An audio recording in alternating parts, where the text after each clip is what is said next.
Assalamualaikum warahmatullahi wabarakatuh.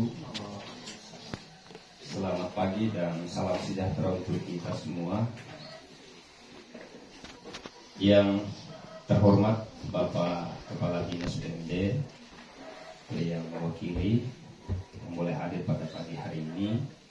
Yang saya hormati Bapak Pemerintah Kecamatan yang mewakili. Yang saya hormati Bapak Kepala Desa bersama Sekretaris Desa dan seluruh perangkat desa yang boleh hadir pada pagi hari ini. Yang saya hormati Ketua Bapak Keamanan, ada Abang Babinsa dan Kabin Kamtibmas yang boleh hadir. Yang saya hormati seluruh orang tua yang boleh hadir dan seluruh penerima KPM masyarakat desa Satanetean yang boleh hadir pada pagi hari ini untuk menghadiri undangan pemerintah desa dalam rangka penyaluran BLT untuk tahap yang keempat ya. Ini Oktober, November, Desember untuk tahun 2022 jadi tuntas. Puji dan syukur kita senantiasa panjatkan kehadirat Tuhan yang Maha Kuasa. Oleh karena berkenannya sehingga pada pagi hari ini kita bersama boleh bertemu kembali di kantor desa ini dalam rangka melakukan penyaluran BLT, dan ini merupakan suatu berkat Tuhan yang hari ini akan dibagikan oleh pemerintah desa melalui anggaran dana desa kita di tahun 2022 ini. Dari kami jajaran pendamping desa menyampaikan selamat menyongsong Natal dan 25 Desember tahun 2022 dan selamat menyambut tahun baru untuk tahun 2023.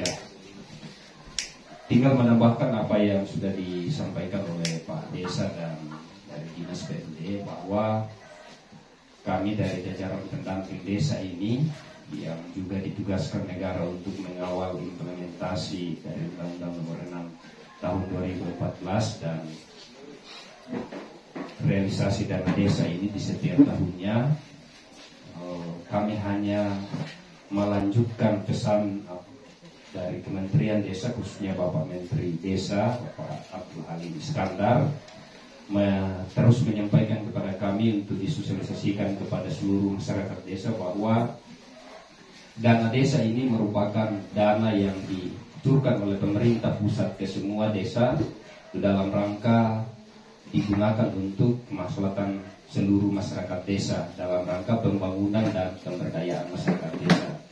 Nah, di 3 tahun terakhir ini,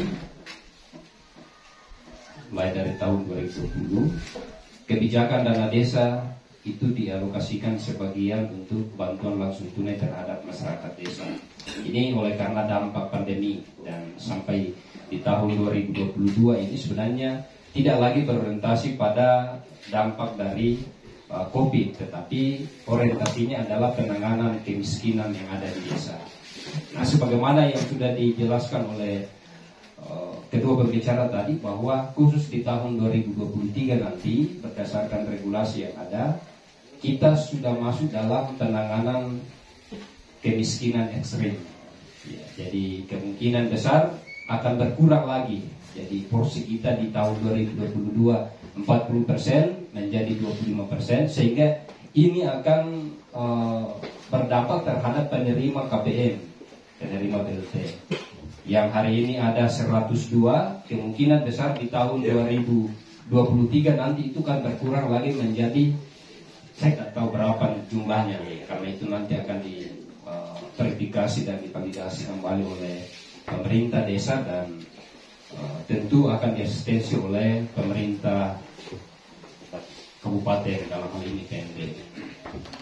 Sehingga dalam sosialisasi ini dari kami jajaran pendamping mengharapkan jika nantinya ada Bapak Ibu yang oleh karena kriteria yang ada tidak memungkinkan lagi untuk di-cover di bantuan BLT, maka jangan berkecil hati. Ya.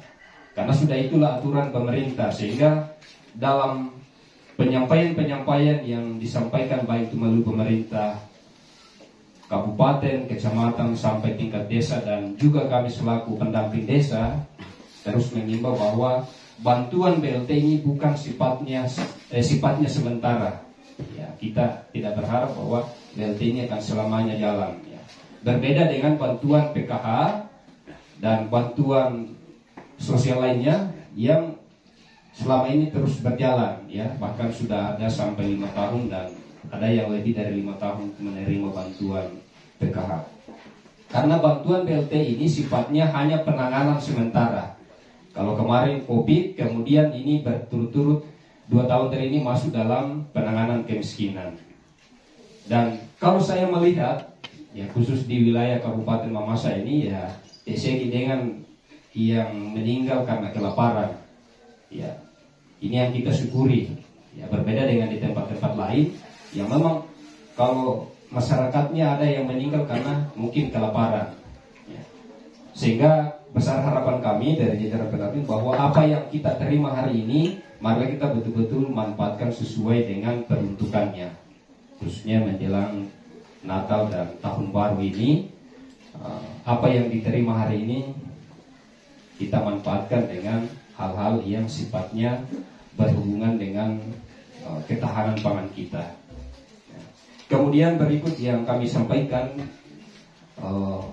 untuk di tahun 2023 nanti berdasarkan prediksi pemerintah dan tadi juga sudah disampaikan bahwa akan terjadi krisis. Ya. Ini penting kita antisipasi, dan saya melihat di Desa Stenetian ini sudah ada suatu terobosan yang dilakukan oleh pemerintah desa, ya, dengan melakukan pembinaan kepada 5 kelompok untuk budidaya ikan mas. Dan kemarin ini sudah di launching, ya, panen pertama. Saya lihat hasilnya itu sungguh luar biasa.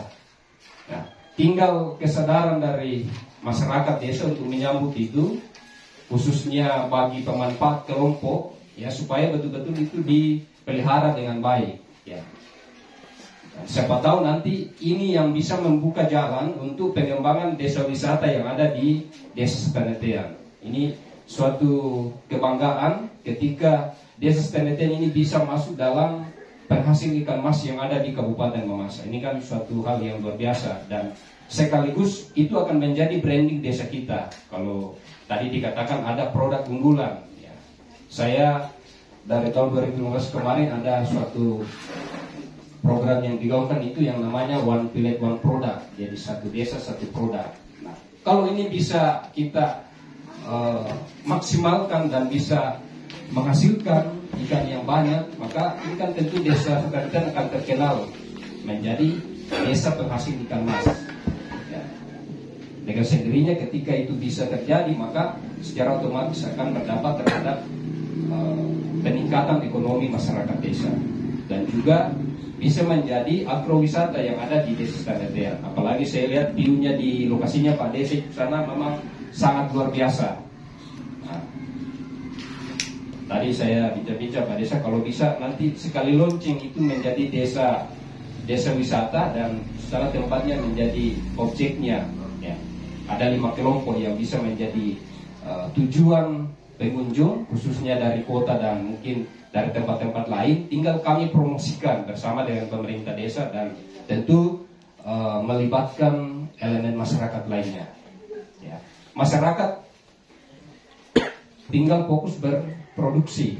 Ya, nanti BUMDes kan bisa bekerja sama. Contoh dari hasil 5 kelompok ini kan bisa nanti BUMDes yang tampung untuk pemasarannya, sehingga kita tidak terkendala dari sisi pemasaran. Ya,